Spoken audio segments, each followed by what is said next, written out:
Sup, you beautiful bastards. Hope you're having a fantastic Friday. Welcome back to the Friday Show. For those of you that are new here, Monday, Tuesday, Wednesday, Thursday, I talk about the news, world events, and then Friday, it's all about the conversation. I go back through the past week of videos, I see what you're saying, and I reply back. I think it's great to have a news show, but what's the point unless you're having some back and forth? But with that said, let's jump into the Monday show. Monday, we talked about the British model kidnapping, Death Wish trailer backlash, Mary Beth Hagelin update, and Trump news. On the Death Wish trailer backlash, Sam Williams wrote, "Wait, so the internet got angry at something before seeing the whole thing? Wow, that almost never happens."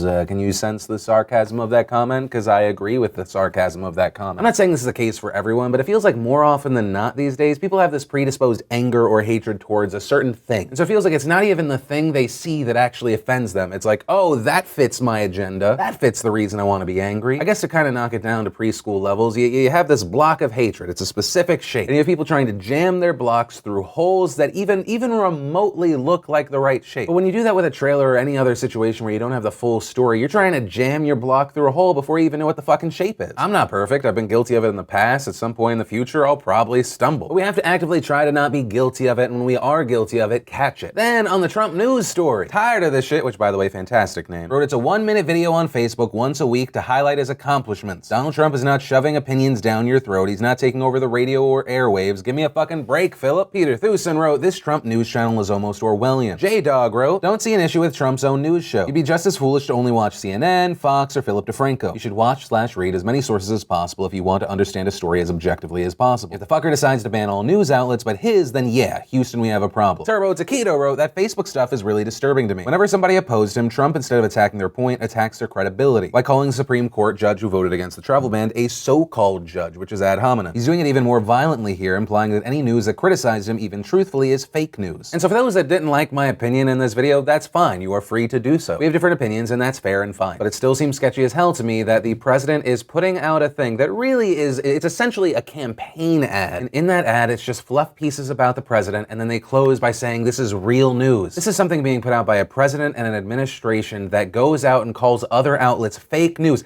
Even though the same 140 characters are calling someone fake news, they are lying and putting out fake news. And that's not me saying the mainstream media never puts out fake news or skewed news. It's just that when the president or his administration say fake news and they're also lying, it's the pot calling the kettle black. But I do agree and appreciate people like Jay. Obviously, we do not see eye to eye here. But I 100% agree with the point you made that people need to take in news from all sources. So if you are watching this Trump video, also go to other outlets. Then let's talk about Tuesday. Tuesday, we talked about the Google Manifesto firing, the HBO hack, the Jake Paul ridiculousness, and the insane t-shirt controversy. On the Jake Paul situation, Lexi Voss wrote, the Jake Paul section, just because you've done some good things doesn't mean it cancels out all the bad, crappy things you've done. Yes, there have been a few good things you have done, but it doesn't automatically make you a good person, especially when you are using those things just for views. And Lexi, I feel like you hit the nail on the head there. You can't have agreed to meet someone who wanted to meet you for their Make-A-Wish, and then also at the same time say that you thought one of your fans was gonna blow you up because of their accent. You can't at the same time wreak havoc in your neighborhood and be disrespectful to people just trying to talk to you about it. A good thing does not negate a bad thing. I do want to say that people are complex. Situations are more than black and white. But also at the same time, it's understandable why the good things you do are called into question, especially when you look at the timing. When you put out daily videos and within a 36-hour window, you took your moment with a Make-A-Wish child, and then in the not a diss track, you use that as a moment that completely changed you, in a moment that shows you're a good person. To many, that is so manipulative. Because for me personally, it's mainly the timing. I think once you start going into criticizing people for sharing the good deeds they've done for views, that is kind of a gray area. People can argue that you're doing good things so that you're getting more views, more money, but at the same time, potentially you're also providing people with good content that makes them feel good. When people go and they show the charity work they've done, when they show them like building a house for someone that doesn't have it, that can be inspiring for people to go out there and do that themselves or get to a level of success where they can do something like insert whatever. It's part of the reason why a long time ago I shared a video of me telling my stepmom that I was buying their house off for them. It's stories and moments like that I saw other people going through that really lit that fire that made me want to be able to accomplish that. I'll also be the first person to tell you that does not make me a good person. It doesn't negate an insert bad thing I've done in my life. But whatever, we've spent enough time on this. On the Google Manifesto story, Keith Gray wrote, you should be able to say whatever you want when you are not at work. However, when you are at work, you have to follow the company rules whether you agree with them or not. He sent a memo inside of Google that violated his employee employment agreement. If he had posted this on his Facebook, it would have been a different situation. And Keith, you bring up an interesting point, and I wonder if that would be true. If he posted this publicly, but to his own personal Facebook page, would he still have gotten in trouble? Would he still have gotten fired? He would still be seen as a representative for the company. There would most likely be public backlash before internal. And the author of the memo, the engineer we're talking about, he seems to believe that the way he put it out there was internal use only in the sense of, hey, I have some opinions and ideas. I'm just trying to think of what they would do. If I ever get to have an interview with the CEO of YouTube or the CEO of Google, I would love to ask him that question. And if part of me looks like I'm off thinking about this whole situation, it's because I'm still trying to digest it all. I've been torn on this story for different reasons, and I'll probably be torn apart for even sharing any opinion whatsoever on this very polarizing story. While James does make some interesting points, I do find some places disrespectful and dismissive of both actually men and women. I know a lot of the coverage says he's saying women aren't right for this job biologically. Women are lesser. When I went through the 10 pages, it appears that his argument isn't that women are lesser, it's just that men and women are different. His argument seeming to say that we need to play to these women's strengths. I think if you look at the manifesto, I think he's actually disrespectful and dismissive of men. He portrays men as unemotional robots who ladder climb above all else. It's the project over happiness and communication. And I personally disagree with James on several points that he makes here. He attributes some things to being biological. I think it's more societal and upbringing. I don't believe it's a black and white situation, but James Moore, even in this manifesto, says everything I say is not just. Granted, I get why a lot of women were offended by this. I've also seen many examples in my industry, from the outside looking into the tech industry, of the bullshit women have to go through. I've literally been in meetings where a female on my team fantastically sold an idea to the people across the table, and not a big reaction. And I saw those ideas and strategy dismissed as emotional, but in the same meeting, I pitched that same idea, and it is not seen as emotional, but a bold, passionate move. And I've also seen the women that work for me being go-getter badasses, thriving to go up and up and up the ladder. But at the same time, I have to say I'm conflicted about the actual firing. And I say that as someone who it is important for me to have people around me that have different opinions than my own. At the end of the day, what I put out on my show, what I say is my opinion, but it is important to just listen. There are people on my staff that have opinions that I go, what the fuck are you thinking? Where are you coming from? That seems insane to me, but I like just hearing a different point of view. And I just get worried that by you firing, you getting rid of the person that decided that they wanted to share their opinion, whether you agreed with it or not. You end up proving the point that he was trying to make, that this culture suppresses the other. The echo chamber kicks you out if you're not one of them. I don't know. I think I'm gonna read through the manifesto again after this. Then let's talk Wednesday. Wednesday, we talked about the Taylor Swift sexual assault lawsuit, the neurovirus controversy, an update on the Google Manifesto story, and the increasingly stressful situation around North Korea and the United States. On North Korea, Arrow Waterspell wrote, fearing North Korea is ignorant and ridiculous. You wouldn't call the cops on your neighbor for buying a shotgun for home defense. Because they had 20% of their population killed in the Korean War, you'd want to protect your home country too if you'd been ravaged like that. It's called self-defense. Stop listening to American propaganda. Okay, first off, translating quotes from North Korea is not American propaganda. You have a country that is actively trying to advance their technology so they can shoot a specific other country with a nuke. And they're testing the rockets and they're making threats. When someone's pointing a gun at you and making threats, you're probably not wondering, I wonder what brought him to this point. When that neighbor you mentioned bought a shotgun for home defense and you're saying I wouldn't call the cops, yeah, but I probably would call the cops or have to take the situation in my own hands if that neighbor started firing and testing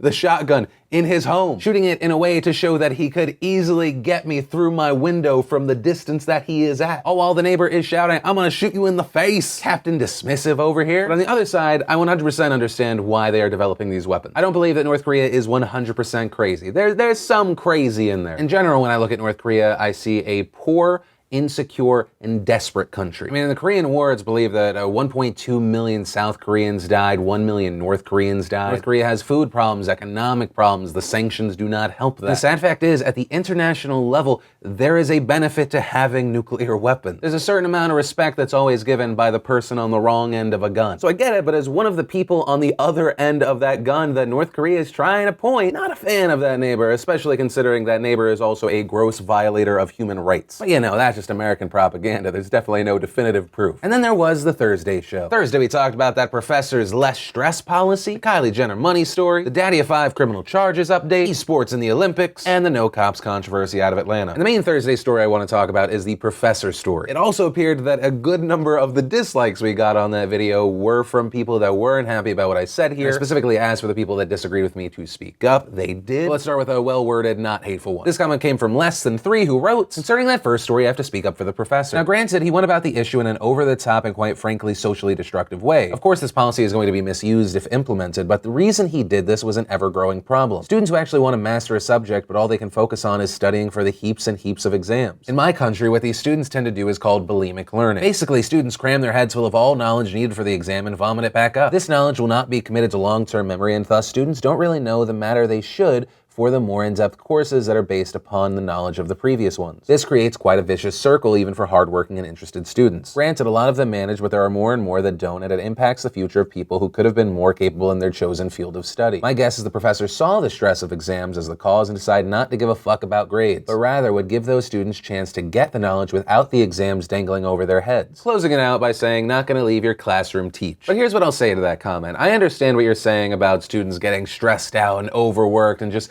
consuming a lot of knowledge, throwing it back out there. The thing I just cannot get past is that you have the ability to call the professor after every little thing that they've given you. And you say, I feel like I got an A, and then you get an A. To me, that's the teacher just saying, the school system doesn't work, here's a free grade. Okay, I'll give you the open laptops, the open notes, except if you're studying to be a doctor, I want that shit locked in your brain. I don't want to be coding and you're like, 1 second, Siri? But for other non-think on your feet things, yes, allow things like phones and computers and stuff like that. You're entering real world things. But then after giving them every possible courtesy to make things easy, the fact that they can just go, hey, about the grade though, that's crazy, and that seems like you have a hippy-dippy teacher that's not preparing students for the real world. Then a comment from, I don't know what their name is, I screenshot it because I liked it, and then it disappeared, which, by the way, when people say, hey Phil, did my comment get deleted? No. I don't know if it's the reporting system, or in this case, maybe the person deleted it, I don't know. Sometimes top comments just fall off into the all comments, especially when there's a shit ton of comments like yesterday. But hopefully we will find your name. But they wrote, I'm sorry Phil, but your opinion on the first story is what short-circuited my brain, not the policy. In the context of a modern college classroom, which is my everyday world, I can tell you firsthand that grades received rarely coincide with one's mastery of the material. This professor realizes that most of his students will learn all of the material regardless and takes out the stressful, unnecessary baggage that comes with a college course. I applaud this behavior enormously. On my campus, the majority of recommended good classes already do this. They provide students with guidelines on how to get the A and separate informal ones on how to go beyond the material presented. With a disconcerting amount of mental health afflictions present on college campuses, I will viciously defend any policy or action that helps decrease stress, especially ones that don't sacrifice education. The students will learn as much, if not more, with this policy because the burden of running after the A has been lifted. Props to that professor. And I respectfully 100% disagree. I think you are highly underestimating how many people just want to dick around. Back in the day when I was in college and I was trying to keep my GPA above a certain level, if someone had told me,